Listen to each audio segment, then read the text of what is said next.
La saison de Pep Guardiola à Manchester City est déjà extrêmement compliquée, mais il n'y a pas que la pression sportive qui pèse sur ses épaules. Le coach catalan traverse également une épreuve personnelle de taille. D'après El Periódico, l'entraîneur a mis fin à son mariage avec Cristina Serra après 30 ans de vie commune. Une décision prise en décembre dernier et qu'ils ont souhaité garder secrète, demandant à leurs proches de respecter leur intimité. Malgré cette rupture, Guardiola et Serra restent en bons termes. D'ailleurs, ils ont été aperçus ensemble à Barcelone durant les fêtes de Noël, accompagnés de l'une de leurs filles. Ce moment, loin d'être anodin, prouve qu'ils tiennent à préserver l'harmonie familiale malgré leur séparation. Leur histoire avait commencé à l'époque où Pep Guardiola jouait pour le FC Barcelone. Après 20 ans de relation, ils se sont mariés en 2014 lors d'une cérémonie civile à Matadepera, alors que Guardiola était à la tête du Bayern Munich. Ensemble, ils ont 3 enfants, Maria, 24 ans, mannequin et influenceuse, Marius, 22 ans, et Valentina, 17 ans. Cette rupture met fin à une longue et belle histoire d'amour qui a traversé les hauts et les bas des carrières et vies personnelles des deux protagonistes. Malgré tout, cette séparation reste discrète, mais pleine d'émotions. En parallèle, Pep Guardiola semble avoir retrouvé un peu de sa magie pour relancer Manchester City, même s'il navigue toujours à travers des turbulences. Mais alors que Guardiola fait face à des défis personnels et professionnels dans le monde du football, un autre joueur vit aussi des moments difficiles sur le terrain. Vous l'avez deviné, il s'agit de Vinicius Junior, l'ailier du Real Madrid. Lors de la dernière confrontation contre le Barça en Supercoupe d'Espagne, Vinicius a montré un visage bien loin de ses standards. Le Real Madrid a perdu 5-2 et le Brésilien a été remplacé à la 76e minute, un geste qui a choqué de nombreux supporters et observateurs. Habituellement, Vinicius quitte le terrain seulement en fin de match, et presque toujours lorsque son équipe est en tête. Mais cette fois, il a été remplacé, alors que le Real Madrid était toujours mené au score, un geste qui a été perçu comme un affront envers le joueur.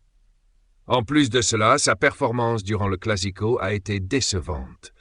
Tandis que Kylian Mbappé brillait avec 8 dribbles réussis, Vinicius n'a réussi qu'un seul dribble, un signe inquiétant de son manque de confiance et de son inefficacité sur le terrain. D'autant que des rumeurs circulent sur un intérêt grandissant de l'Arabie saoudite pour le jeune Brésilien, ce qui n'arrange pas son état d'esprit. Bien que Vinicius et le Real Madrid n'aient pas ouvertement de conflit, cet épisode montre que le joueur n'est pas intouchable, même dans les matchs les plus importants. Sa situation soulève donc de nombreuses questions sur son avenir au sein de la Casablanca, surtout en tenant compte de cette mauvaise prestation. Dans un autre coin du terrain, le FC Barcelone a fait parler de lui lors de ce même Classico, avec une victoire écrasante. Cependant, ce match spectaculaire n'a pas été que marqué par des rebondissements et des buts. Il a aussi été entaché de blessures. L'un des plus gros soucis a concerné le défenseur Íñigo Martínez. Le joueur de 33 ans a dû quitter la pelouse après 30 minutes de jeu en raison d'une blessure. C'est Ronald Araujo qui l'a remplacé, revenant de blessure lui aussi. Au début, la situation semblait préoccupante, et plusieurs médias ont suggéré qu'il pourrait s'agir d'une absence prolongée. Finalement, le Barça a confirmé que Martínez souffrait d'une rupture du biceps fémoral de la cuisse droite, avec un délai de récupération estimé à environ 4 semaines. Cela signifie que le joueur ne reviendra sur les terrains qu'à la mi-février, ce qui pourrait obliger les dirigeants du Barça à revoir leurs plans, notamment en ce qui concerne Araujo, qui fait l'objet de rumeurs de départ durant le mercato hivernal. Cela complique encore un peu plus la gestion de l'effectif du Barça à un moment critique de la saison. Si vous aimez cette vidéo, n'oubliez pas de liker et de vous abonner à la chaîne si ce n'est pas déjà fait. Pendant ce temps, au Paris Saint-Germain, une autre histoire est en train de se jouer. Randal Kolo Muani, acheté pour 90 millions d'euros en provenance de l'Eintracht Francfort l'été dernier, traverse une période particulièrement difficile.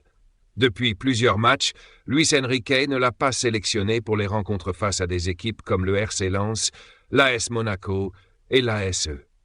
Le message est clair, l'attaquant français ne fait plus partie des plans du PSG. Kolo Muani, qui est sous contrat jusqu'en 2028, est donc contraint de chercher un nouveau club. Cependant, son salaire de 750 000 € mensuels complique sérieusement les négociations avec les clubs intéressés. La Juventus, par exemple, n'a pas la capacité de supporter une telle masse salariale, et l'idée d'un prêt avec option d'achat obligatoire a été écartée. Mais d'après la Gazzetta dello Sport, les dirigeants parisiens, conscients de la situation, seraient prêts à prendre en charge une partie du salaire de Kolo Muani pour faciliter son départ. Cette décision pourrait permettre à la Juventus de prendre l'avantage dans cette affaire, mais d'autres clubs surveillent également la situation de près. En particulier, Tottenham a déjà proposé un prêt sans option d'achat obligatoire, tandis que Manchester United pourrait envisager de recruter Kolo Muani pour remplacer Marcus Rashford si ce dernier venait à partir. Le joueur semble intéressé par un transfert en Italie où il pourrait jouer sous les ordres de Thiago Motta, ou en Premier League, un championnat qu'il rêve de découvrir. Le mois de janvier s'annonce donc très animé pour Kolo Muani et le PSG, avec de nombreuses incertitudes concernant l'avenir de l'attaquant. Pour terminer, le PSG est plus que jamais actif sur le marché des transferts cet hiver. Et attention, une idée totalement surprenante pourrait bien chambouler l'avenir de Gianluigi Donnarumma. Sous la houlette de Luis Enrique, l'objectif est clair, renforcer la concurrence à tous les postes. Et ça commence par l'attaque, avec l'arrivée imminente de Khvicha Kvaratskhelia, qui risque de donner un vrai coup de fouet à l'équipe parisienne. Mais ce n'est pas tout. Un défenseur central pourrait bien débarquer pour remplacer Milan Skriniar, dont le départ est de plus en plus probable. Mais là où ça devient vraiment intéressant, c'est sur le long terme. Les négociations pour une prolongation de contrat avec Donnarumma sont complètement bloquées et il se pourrait bien que le PSG prenne une décision radicale. Selon les informations de Sport Zone, Paris envisagerait de le remplacer par Lucas Chevalier, le gardien du LOSC. Un nom qui risque de faire parler.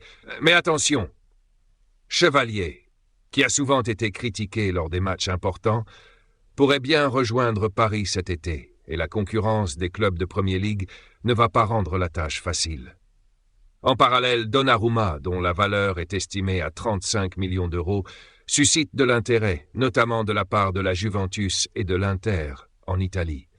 Le transfert de Chevalier, lui, serait évalué à 30 millions d'euros, mais le LOSC ne compte pas le céder facilement. L'avenir de Donnarumma pourrait bien dépendre de ses performances en Ligue des Champions, mais la direction du PSG semble déjà prête à tourner la page.